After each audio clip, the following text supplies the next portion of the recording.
This is the lesson on direct laryngoscopy for the MICU airway management class.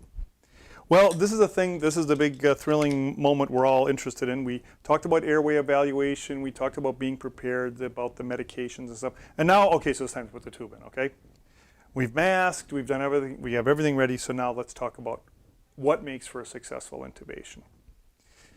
Head position is key. You really want to get the patient in a sniffing position.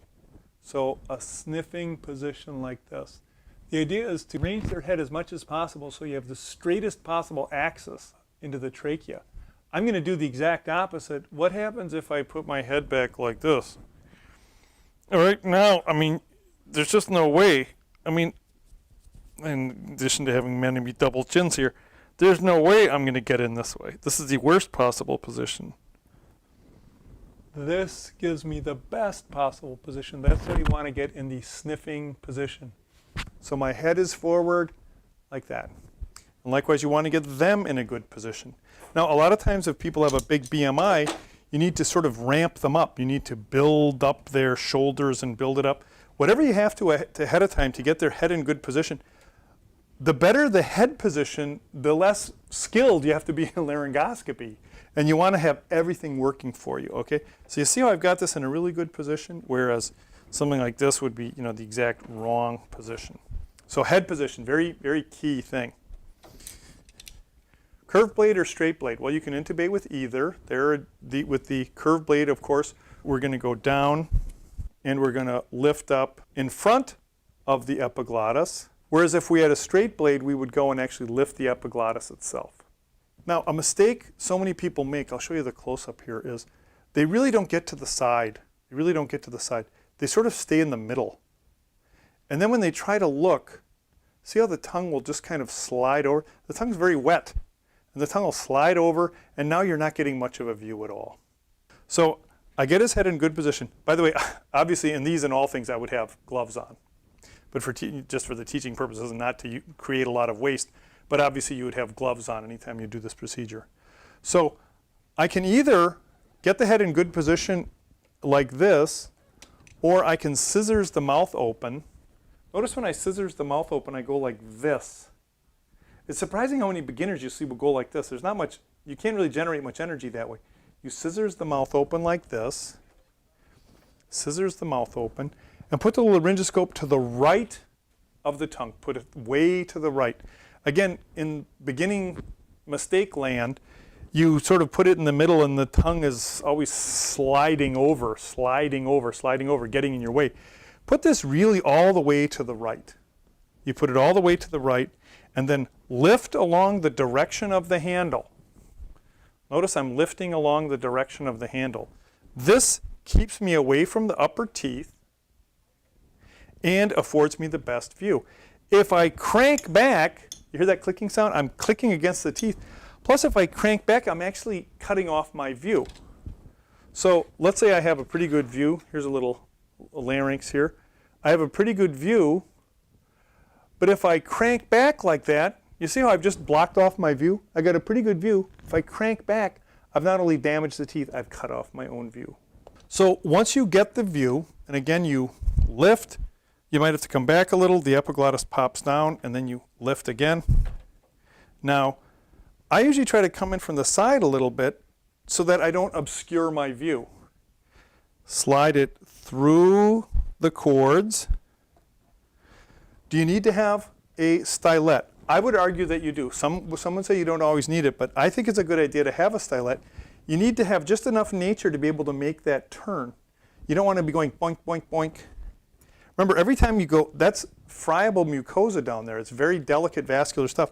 If I'm going like this a whole lot of times, I'm going to stir up a lot of bleeding. And then it gets edematous, and then it's hard to see, and you just end up with a vicious circle. So as much as possible, try to be real gentle with this stuff. You want to lubricate the endotracheal tube before you put it in. Okay, once that's in, watch this. I could be careless and just yank the endotracheal tube out, but the tooth doesn't care if it gets chipped going in or coming out. Careless like that is going to cause damage. Just as you were careful putting it in, watch this. I'm going to kind of exaggerate. Be careful coming out. Be careful coming out. Don't just go pink, because I've seen teeth get broken that way too. And now notice how I hang on to the endotracheal tube here? I mean, you went through all the trouble to put it in. When you pull that stylet out, make sure you hold on to it. Again, I've seen everything in my day, but I've seen people pull the whole thing out when they're pulling out the stylet, and you don't want that to happen. So now, let's say this thing is in. Pull the stylet out. Then you're going to inflate the pilot balloon and make sure that you're in the right place. Now, this is being prepared for MICU fellows, so you know this stuff, but I'll throw out a few things in case, say, someone at a more beginning level is starting out. How are you going to know you're in the right place? You're going to see the chest rise. You're going to hear bilateral breath sounds. You're going to hook up an end-tidal CO2 monitor and make sure that you see end-tidal CO2. The usual portable kind we use at codes and stuff, you'll see it goes from a purple color to a gold color. So we'll hook it up and we'll say, oh, we're golden. There are a few exceptions when it wouldn't turn gold, but we don't really need to go into that now.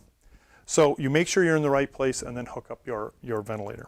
So now let's just talk a little bit about why, as it sometimes happens, right after you intubate them, boom, they crash. Now why should that be?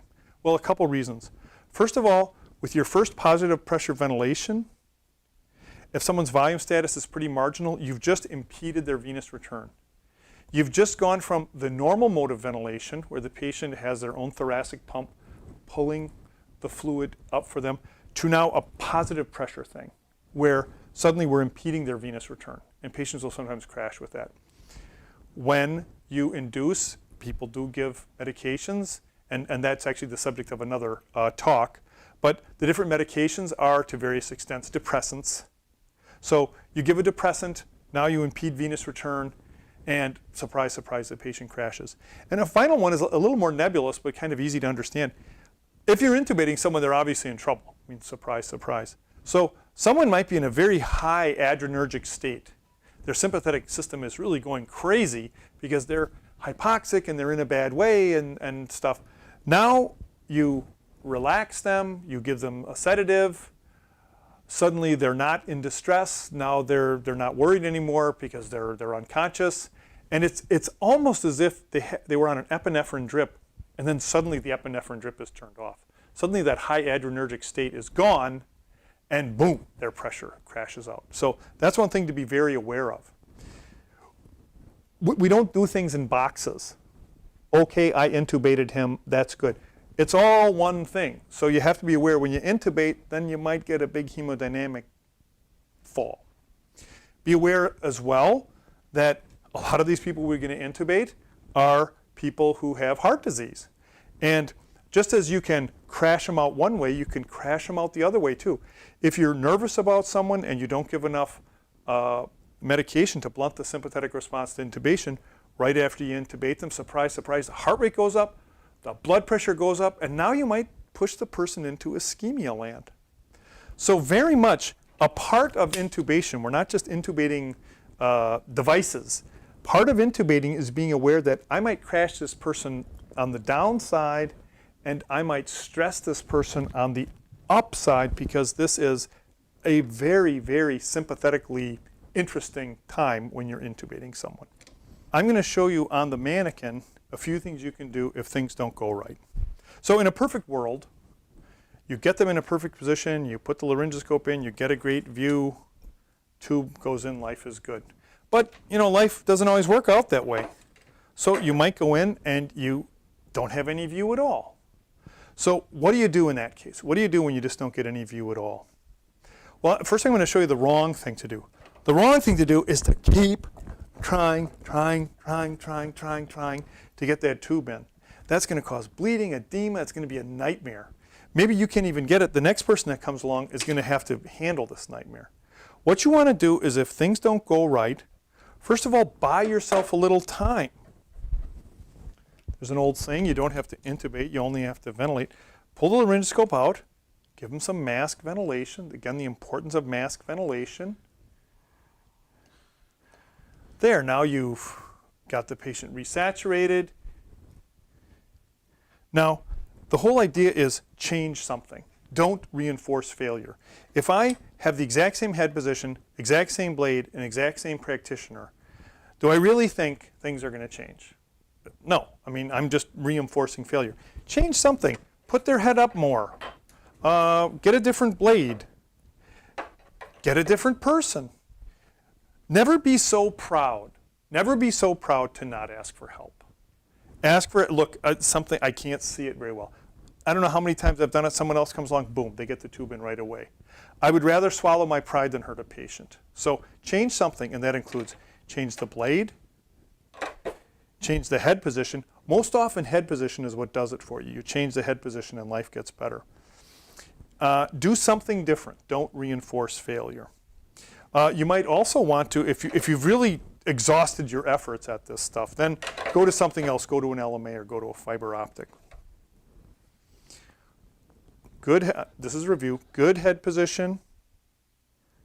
Way to the right. Lift.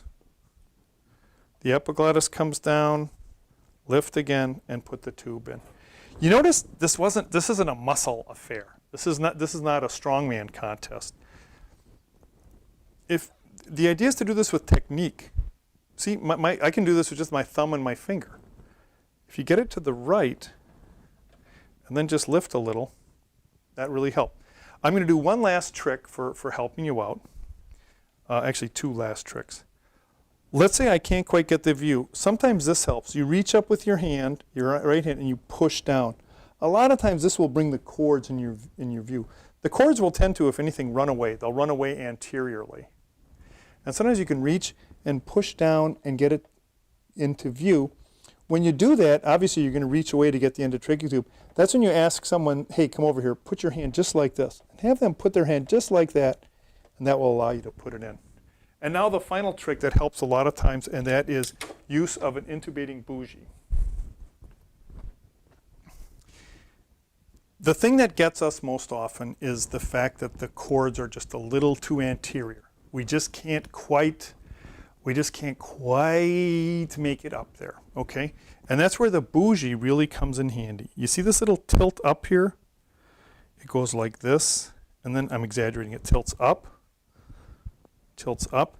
That's what allows you to get the endotracheal tube in. This has really helped us out a lot. If you don't quite have the view, you don't quite have the view, you can put the bougie in and slide underneath. You see how the bougie has now slid between the cords?